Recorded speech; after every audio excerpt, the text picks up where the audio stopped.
Vice President Pence has gotten up early on the West Coast to join me. Good morning, Mr. Vice President. Welcome back. How are you? Hey, good morning, Hugh. We're a short night, but big night last night. I'm actually speaking to you from just outside the Ronald Reagan Library, and couldn't think of a better way to start the day than on the Hugh Hewitt Show. Well, thank you, sir. If I'd been on the panel last night, I would have asked you first, but I would have asked everyone else the same question. Why would you be a better commander-in-chief than former President Trump? Right. Well, I actually think that is a central question that all of us should be able to answer. And I think in my case, it's the range of experience that I've had, that I not only served as Vice President of the United States, traveled the world representing our country. I have met and spoken to Vladimir Putin, met and spoken with President Xi. I know our allies around the world.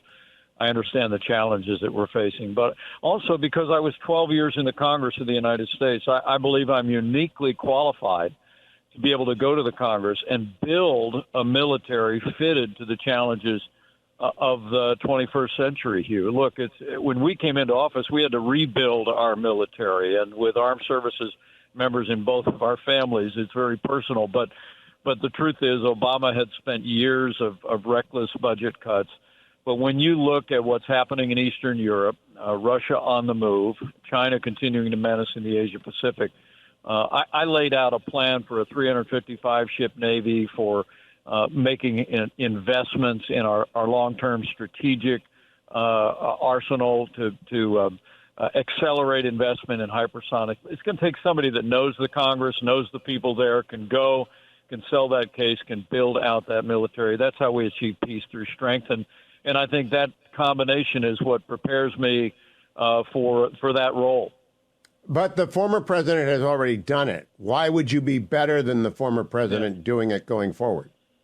Well, I just believe different times call for different leadership. And right now, I believe that we need leadership that at least has the capacity to restore a threshold of civility in public life. I mean, you saw some of the back and forth in that debate last night, and we tried to weigh in to the best of our abilities. But I think millions of Americans are literally exhausted with the political fracas across this country, and I believe that I represent the kind of leadership that not only could build out our military, not only has my experience having been in the Situation Room when decisions were made for the use of military force, but also have the ability to really unite the country behind the greatest challenges that we face, is that the enemies of freedom are on the move.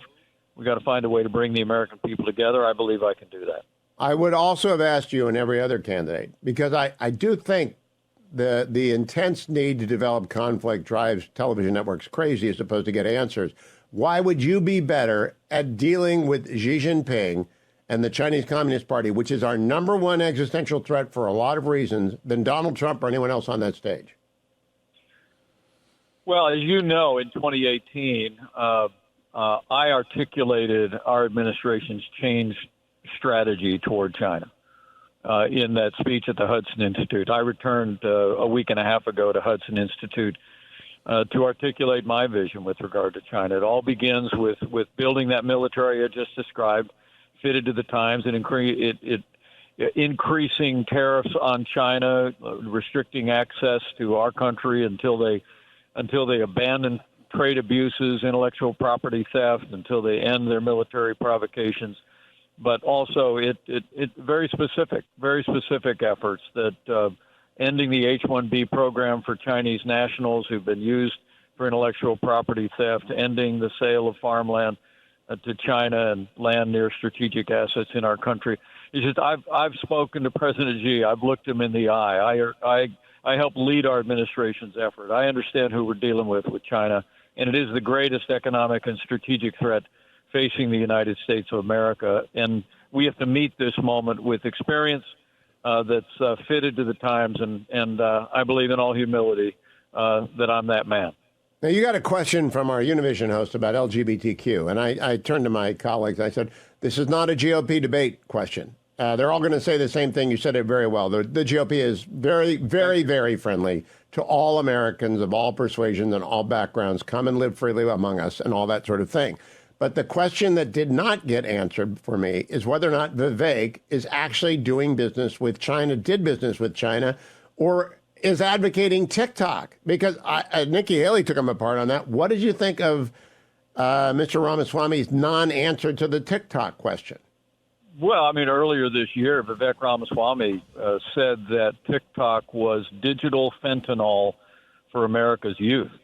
And then a week or so back, he signed on to TikTok. To me, look, I think TikTok, which is controlled by the Chinese Communist Party, literally every day is compromising the privacy rights of tens of millions of Americans. And I didn't really track what he was saying about, we've got to win elections. Actually, Republicans have won a whole lot of elections. I know he hasn't voted in any until 2020, but Republicans have actually won a whole lot of elections without subjecting our country to penetration by the Chinese Communist Party. So, look, I'm with you. I'll leave people to sort out his varying positions on issues, but for me, it's very clear. We've got to be strong on China. We've got to protect the people of this country, their intellectual property and their privacy rights, and I'll do that as president. I want to close by going back to the commander-in-chief.